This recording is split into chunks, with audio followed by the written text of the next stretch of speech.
ಮಿಥುನ ರಾಶಿಯವರಿಗೆ ನೋಡಿದಾಗ ಮಿಥುನ ರಾಶಿ ನೋಡ್ಕೊಳ್ಬೇಕು. ತೃತೀಯ ಸ್ಥಾನದಲ್ಲಿ ರಾಶಾಧಿಪತಿ ಹಾಗೂ ರವಿ ಕೇತು ಗ್ರಸ್ತನಾಗಿರೋದ್ರಿಂದ ಕಣ್ಣಿಗೆ ಸಮಸ್ಯೆಗಳು ಉಂಟಾಗುತ್ತೆ. ನೋಡಿ, ನಿಮಗೆ ಈ ಮಿಥುನ ರಾಶಿಯವರಿಗೆ ಬುಧಾಧಿಪತಿ ತಿಳ್ಕೊಂಬಿಡಿ. ನಿಮ್ಮ ರಾಶಿ ಬುಧ ಅಂದರೆ ಮಿಥುನ ರಾಶಿಯವ್ರಿಗೆ ಬುಧ ಅಧಿಪತಿ ಎಲ್ಲಿದ್ದಾನೆ? 3ನೇ ಮನೆಯಲ್ಲಿ ನೋಡ್ಕೊಳ್ಳಿ. ನೀವು 3ನೇ ಮನೆಯಲ್ಲಿ ಈ ಕೇತುವಿಗೆ ಸಂಬಂಧ ಇರೋದ್ರಿಂದ ಏನಾಗುತ್ತೆ, ಕಣ್ಣಿಗೆ ಸಂಬಂಧಪಟ್ಟಂತಹ ದೌರ್ಬಲ್ಯಗಳಾಗುವಂಥದ್ದು, ಕಣ್ಣಿಗೆ ಸಂಬಂಧಪಟ್ಟಂತಹ ತೊಂದರೆಗಳನ್ನು ನೀವು ಎದುರಿಸಬೇಕಾಗುತ್ತೆ.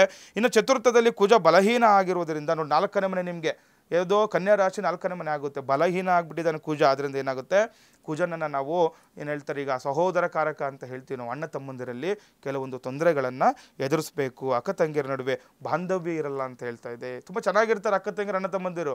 ಏನಾಗುತ್ತೆ, ಈ ಗ್ರಹಣದ ನಂತರ ಕೆಲವೊಂದು ವಿಚಾರಗಳಲ್ಲಿ ಗ್ರಹಚಾರ ಫಲದಿಂದ ನೋಡಿ ಏನಾದರೂ ತೊಂದರೆ ಆದರೆ ನಮ್ಮ ಹಿರಿಯರು ಯಾವಾಗಲೂ ಹೇಳ್ತಾರೆ, ಅಯ್ಯೋ ನಮ್ಮ ಗ್ರಹಚಾರ ಫಲಾಪ ಅಂತ. ಹಾಗಾಗಿ ಈ ಗ್ರಹಚಾರದಿಂದ ಕೆಲವೊಂದು ಸಮಸ್ಯೆಗಳನ್ನು ನೀವು ಎದುರಿಸಬೇಕು. ಶನಿಯ ದೃಷ್ಟಿ ರಾಶಾಧಿಪತಿ ಮೇಲೆ ಇರೋದ್ರಿಂದ ನೋಡಿ, ಶನಿ ದೃಷ್ಟಿ ಕೂಡ ಇದೆ ನಿಮಗೆ ರಾಶಾಧಿಪತಿ ಮೇಲೆ ಬುಧನಿಗೆ.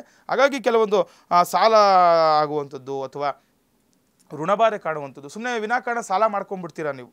ಹಾಗಾಗಿ ಜಾಗ್ರತೆ ವಹಿಸಬೇಕಾಗುತ್ತೆ. ಏನಾದ್ರ ಜೊತೆ ಈ ವಾಹನಗಳಲ್ಲಿ ತೊಂದರೆಗಳು, ಒಂದು ಗಾಡಿಗಳು ಹೋಗ್ಬೇಕಾದ್ರೆ ಬಿದ್ದುಬಿಡುವಂಥದ್ದು, ಅಪಘಾತಗಳಾಗುವಂಥದ್ದೆಲ್ಲ ಆಗುತ್ತೆ, ಜಾಗ್ರತೆ ವಹಿಸಬೇಕು. ಇನ್ನು ಮಿಥುನ ರಾಶಿಗೆ 9ನೇ ಮನೆಯಲ್ಲಿ ರಾಹು ಚಂದ್ರ ಸಂಯೋಗ, ತಂದೆ ಆರೋಗ್ಯದ ಬಗ್ಗೆ ಹೆಚ್ಚಿನ ಗಮನ ಕೊಡಬೇಕು. ಯಾರೆಲ್ಲ ಮಿಥುನ ರಾಶಿಗಳಿದ್ದೀರಾ, 9ನೇ ಮನೆ ನೋಡ್ಕೊಳ್ಬೇಕು ನಿಮಗೆ.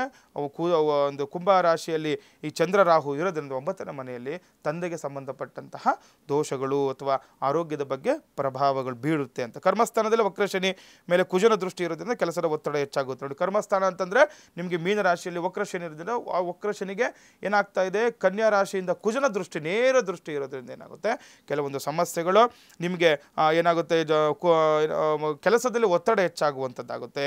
ಅಥವಾ ಸ್ವಂತ ಉದ್ಯೋಗಸ್ಥರಿಗೆ ಸಂಕಷ್ಟಗಳು ಎದುರಾಗುತ್ತೆ. ಈಗ ಓನ್ ಬಿಸ್ನೆಸ್ ಮಾಡ್ತಾ ಇರ್ತೀರ, ಆ ಬಿಸ್ನೆಸ್ ಲಾಸ್ ಆಗಿಬಿಡೋದು ಅಥವಾ ಕೆಲವೊಂದು ಏನೋ ಕಷ್ಟಗಳು ಬರುವಂಥದ್ದೆಲ್ಲ ಆಗುತ್ತೆ. ಹಾಗಾಗಿ ಹೆಚ್ಚಿನ ಜಾಗ್ರತೆ ವಹಿಸಬೇಕು ಮಿಥುನ ರಾಶಿಯವರು.